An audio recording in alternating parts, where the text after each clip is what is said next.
Hello. Welcome back to my YouTube channel, Imperfectly Perfect True Crime and More with Jade Diaz. I'm a little honey bunny, Lolita. She's so cute. Thank you guys so much for being here. If this is your first time on my channel, thank you so very much for clicking on my video. My name is Jessica. I will be your host today. So, just kidding. Thank you to everyone. We appreciate you. And so today I just wanted to start my little series I have going on missing Dylan Rounds. I'm going to get into everything. So I want to put out my disclaimer. This is under the Fair Use Act. I am allowed to talk about this because that rule exists. So this is all allegedly in my opinion. Nothing is factual, but it's based on the stuff that's put out there. Okay, so these are just my notes, and then I have like a thing I'm going to get into. So, missing Dylan Rounds is from Lucin, Box Elder County in northwest Utah. There was plenty of interviews with his mother. Her name is Candace Cooley. And there's been a lot of things said about her. I have a couple of videos that I'm going to get into, all the things, you know, that don't make sense. So, he is 5'11", 160 pounds with dark brown eyes and brown hair. Dylan attended Rigby High School and has been farming grain in the desert town of Lucin, Utah, near Utah, the Utah-Nevada border. Let me see. Okay. He is 19 years old. He went missing from Utah, a very secluded desert farming area where he lived by himself in his camper. He also had a camper that he had like stored all his farming equipment in that was right near his other little camper, kind of like, you know, his own little area, but it was just him out there. He was last seen Labor Day weekend, they're not exactly sure, in Lucin, Utah. He grew up a form of wheat, some type of grain. Dylan last spoke with his grandma on Saturday, May 28th, 2022 at 6:51 a.m. On Monday, when no one had heard from Dylan, because he was supposed to call his grandma back and he didn't. So by 11 a.m. on Monday, when no one had heard from him, which was very odd because he always kept in contact with his family, Dylan, so they headed down to Dylan's, which was his mom and dad, which was about a 2-hour drive. When they couldn't get a hold of him, they're like, we're headed down there. So, and as they were driving, they called the police about an hour into their drive to let them know what was going on and to please, you know, send someone out so they could, you know, make a report. Law enforcement took a while to arrive to Dylan's farmland because the nearest police agency is counties away, like literally 3 hours, 4 hours away. It's very secluded. Like, there aren't many people that live there, and the people that do live there kind of handle shit themselves, you know what I'm saying? Search and rescue arrived between 4 and 5 p.m. They actually ended up finding Dylan's work boots on a search that they conducted between 6 and 7 that day. 5 miles in the opposite way from where Dylan, you know, would be, going away from his farmland. In an opposite way he doesn't really go.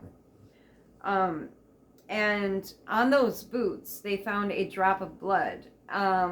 His mother, Candace, said she did see that spot on the boots, but she chalked it up to being more like an oil stain. She didn't really think about it as blood. You know, the police never even actually put those boots in until a week later to be even checked out, and they had lied to Candace about it and said that they did. I guess it's been kind of hard with them, law enforcement. Candace and her husband arrived between 2 and 2:30 that day at Dylan's, and Dylan's grandpa and Dylan's sister arrived shortly thereafter. That was before search and rescue getting there at 4 and 5, and then, everything took off from there. I'm just trying, because I was getting ahead of myself. So actually, Candace said that her son's boots sat in the back of a police cruiser for a week. Dylan's case was not being treated as suspicious, even though his family is begging and pleading with law enforcement to treat this as suspicious and as an endangered missing person gone missing under suspicious circumstances. On June 2nd, law enforcement said, "Did you know there was blood on Dylan's boots?" This is them talking to Candace. They are actually at the lab being tested right now. Candace said she saw the boots, like I said about the oil spot. And on June 4th, Candace found out that the boots were not even actually at the lab when law enforcement had made that comment. Not until a week later, the boots were not made a priority, and his farmland and camper were also not made a priority, and nothing has been taken into evidence at this time. His boots were found 100 feet from his truck. He is 5'11"ish. His mom told the story. She said, he is 5'11", I am 4'11", and when we found his truck, I was able to get in that seat and drive it perfectly fine all 2 hours, because she ended up taking his truck home on the 2-hour drive back home. Since Dylan was nowhere to be found, she didn't want to leave his stuff there. Now, police never took it into evidence, so they were able to basically destroy any type of, evidence, allowing them to take it. And, I guess there's like something in his truck that, basically is a navigator, kind of keeps track of where you are.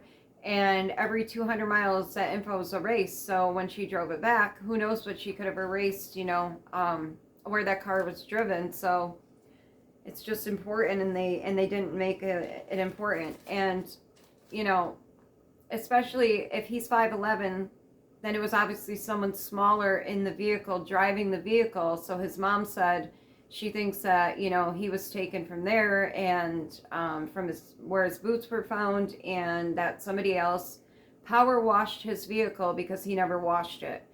And so there's a lot of things that don't make sense. So she also said that he would go to a cowboy bar that was nearby in the winter, but all summer long he was dedicated to growing his crops. He had a friend named JD that he would hang out with, but he didn't have many friends. He was just kind of a loner, loved to farm. He would have never just taken off. He loved being a farmer. This is his mom speaking. It was all he wanted to do, she said. He was born to be a farmer.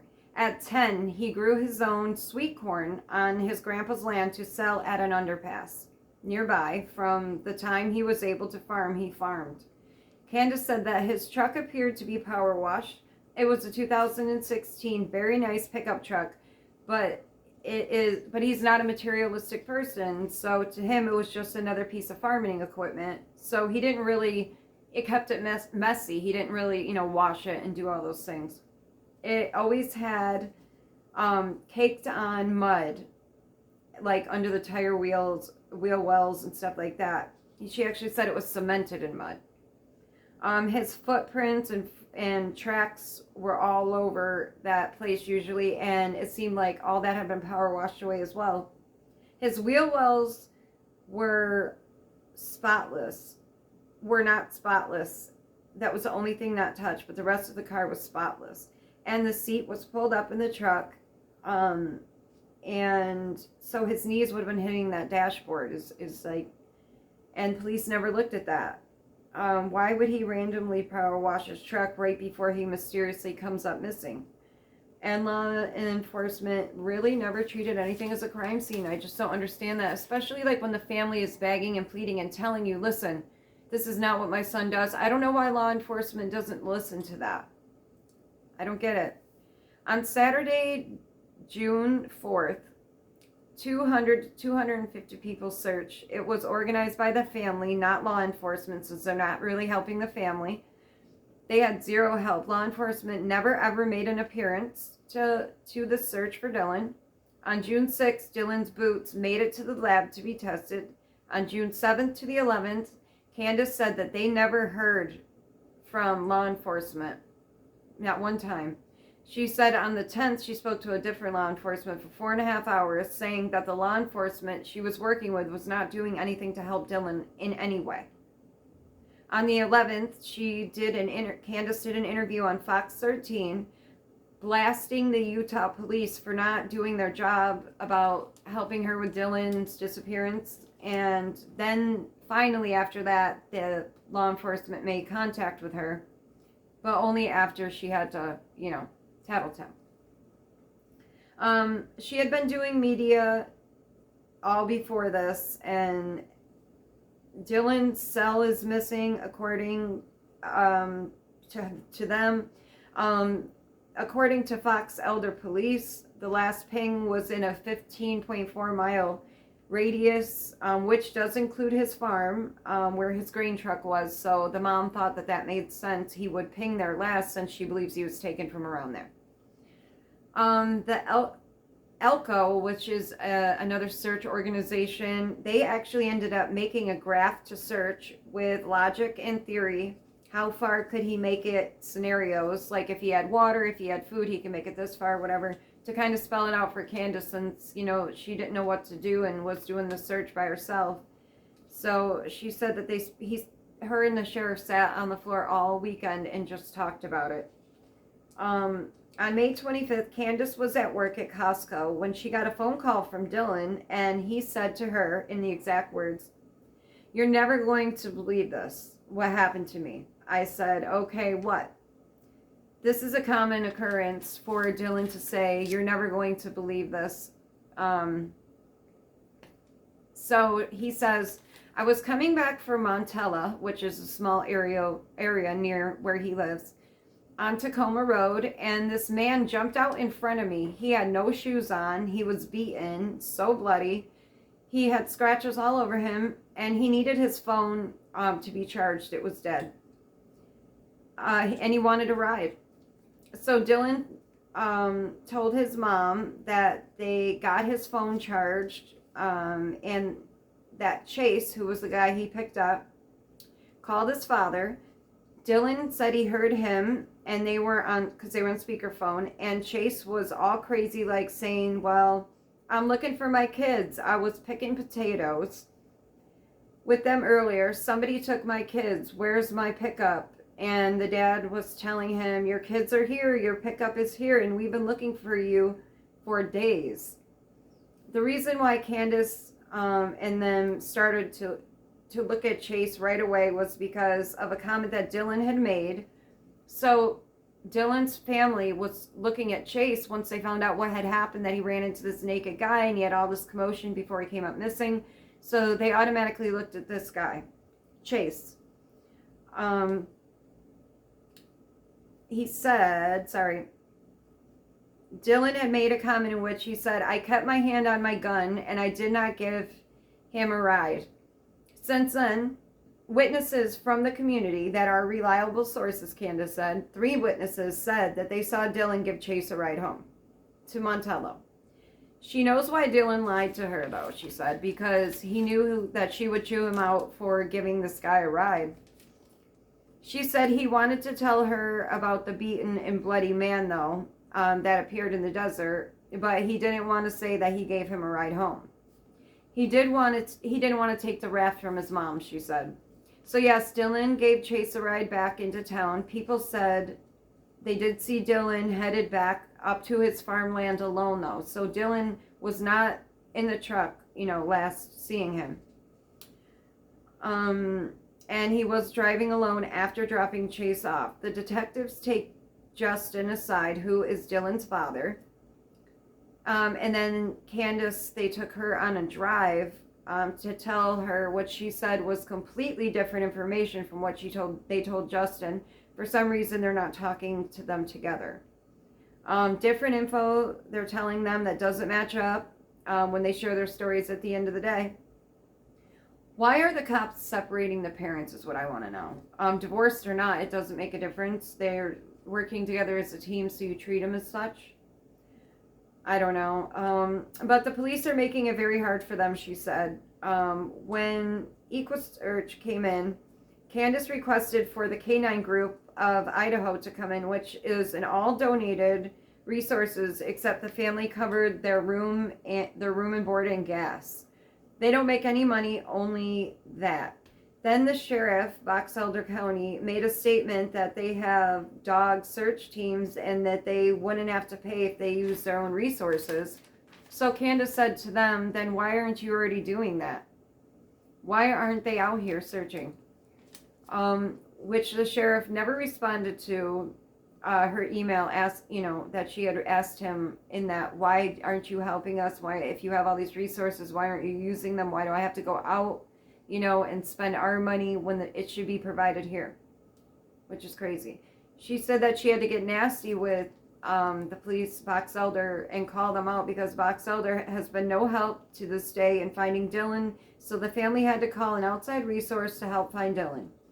The physical evidence has not been processed, which includes his truck, camper, boots with the blood spot, etc. Candace said that now Box Elder is hindering her investigation in finding her son Dylan. Sadly. Candace said he didn't walk away from what he loved. Her last conversation with Dylan was on Thursday, the 26th of May. He was saying how he needed to get the rest of his crops in before the rain. He said the stuff that he had planted was already sprouting and he was really excited about it. This was Dylan's third season of farming. First year he had to rip it all the land because it's in the desert, and weed it all. He had to get it all watered and set up, all the watering and everything. The land had not been farmed in 15 years prior to him getting that land. He worked for 2 years, and this year, his third year, he was finally going to get a crop. He was so excited about it, finally. He liked where he was because no one was around, and they aren't going to build houses out in that area, so he knew he'd be alone forever. So he could just grow, and have a lucrative farm without all the politics, all the crap that goes along with the water rights and all the stuff you would have to deal with, in a more populated area. He was just Dylan out. It was just Dylan out there. He didn't have to worry about any of that. His mom said that he loved his life. There has been no credit card transaction on his credit card, which he did have access to a large sum of money to buy farming equipment. Nothing was taken. Very expensive equipment that could have been taken in a robbery was still there. I guess there's a lot of squatters in that area, so they're, thinking maybe, if a squatter came, there would definitely be stuff missing. So it seems very suspicious.